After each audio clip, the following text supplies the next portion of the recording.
Welcome to Soulful Tales, where every story is a quiet whisper to the heart. There are stories we only understand when it's too late. Stories about quiet people who loved us in ways we couldn't see. This is one of those stories. A story of a father who never said, "I love you," but lived it every single day. He was always there, until he wasn't. Before we begin, don't forget to subscribe. And if this story touches your heart, please leave a like and share your thoughts in the comments below. I used to think my father didn't care. He didn't say, "I love you." He didn't hug me. He didn't come to my school plays. He didn't even show up on my birthdays. So I thought, maybe I didn't matter to him. He would leave early in the morning, before the sun even rose. By the time I got up, his spot at the table was already cold, his coffee cup rinsed and turned upside down in the sink. He'd return after I'd gone to bed, quietly unlocking the door, his footsteps soft like a ghost. Mom always said he's working hard for us, and I hated that sentence. What did working hard even mean when the person working so hard was never there? I wanted a dad who showed up, not one who funded my birthday gifts but missed the party, not one who bought me new shoes but never saw me run, not one who left the porch light on but never came inside to say goodnight. So I stopped waiting, stopped hoping, stopped believing. Still I watched. From the staircase. From behind the door. From the edge of the living room light. I watched him put on the same faded jacket every day. Watched him check his wallet, hesitate and leave a $5 bill on the counter. Watched him eat reheated food barely warm in silence. He never said much, but he noticed everything. Once when I got my first A+ in class, I stuck the paper on the fridge. The next morning, the magnet had been moved. Just slightly. He'd seen it. When I sprained my ankle and couldn't walk well, he was suddenly the first one awake, waiting by the door, offering me a ride without saying a word.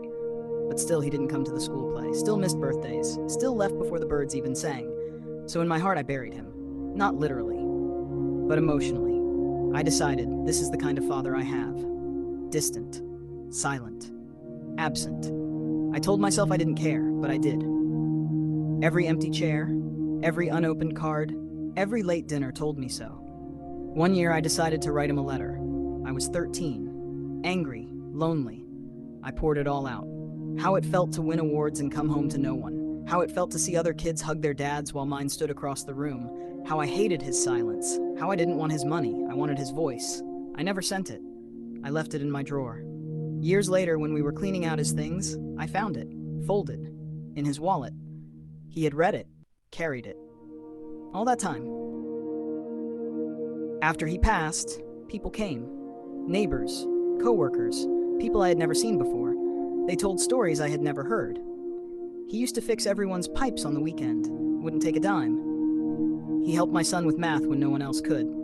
He bought groceries for Mrs. Lang when she lost her husband. Everyone had a version of him I never met, and slowly a picture began to form. A man who didn't speak much, but listened deeply, who didn't celebrate loudly, but noticed quietly. Mom gave me a small box after the funeral. Inside were notes, photos, receipts, each one a silent story. A torn ticket to my first concert, he had driven me there. A faded receipt from the bookstore where I got my first novel, he had bought it. A photo of me and Mom in the garden, taken by him from behind the curtain. He had been documenting my life from the shadows, and I, too blind in my expectations, had missed it all. It broke me. For months, I couldn't speak of him without crying. Not because he wasn't there, but because he always was, and I never saw him. I started journaling, not to remember him, but to understand him. In my entries, I'd ask questions and imagine his answers. Why didn't you ever say I love you? Maybe he would say, because I didn't know how, but I made your lunch every morning. Why did you miss my graduation? Maybe he'd whisper, I was outside in the back, too embarrassed to come in dressed in overalls. The more I wrote, the more he came alive. Not the version I wanted as a child, but the man he truly was. And the more I understood him, the more I saw myself in him. The way I checked the locks twice before bed, the way I can't throw away my kids' old drawings, the way I quietly cry when no one is watching. I was becoming him. And in that quiet realization, he became part of me again. Years passed. I had a son of my own. The first time I held him, I thought of my father. How he must have felt when I was born. how he must have looked at me and promised himself silently, "I'll protect you, even if you never see it." I didn't want to be like him in all ways. I said I love you every day. I hugged my son until he giggled. I went to every school event, no matter how small, but there were other ways I was like him. I left early for work to make sure there was enough. I filled my wife's gas tank when she didn't notice. I stayed up late fixing toys with broken wheels. And one night, while tucking my son in, he asked me, "Daddy, why do you always work so much?" I smiled, because I heard the echo. It was the same question I had once asked, with the same misunderstanding, the same ache. So I knelt down beside him and I said, "I work so you can have dreams, but I never want you to think my work is more important than you." He nodded.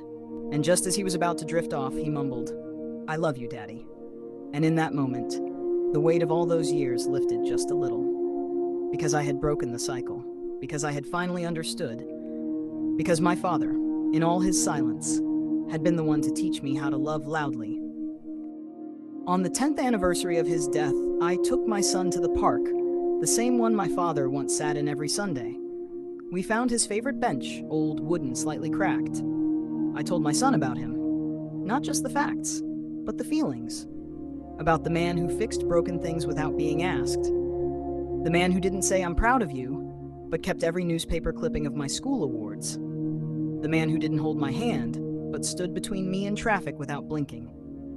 I cried that day. My son held my hand tighter than I expected. Then he placed something on the bench, a tiny note, scrawled in a child's handwriting, "Thank you, Grandpa." And I realized, love doesn't need volume, it doesn't need perfection, it just needs presence. And he had always given that, in ways I didn't know how to see, but now I do. Now, when I water the plants, I think of him humming in the garden. When I walk past the garage, I remember the quiet clink of his tools.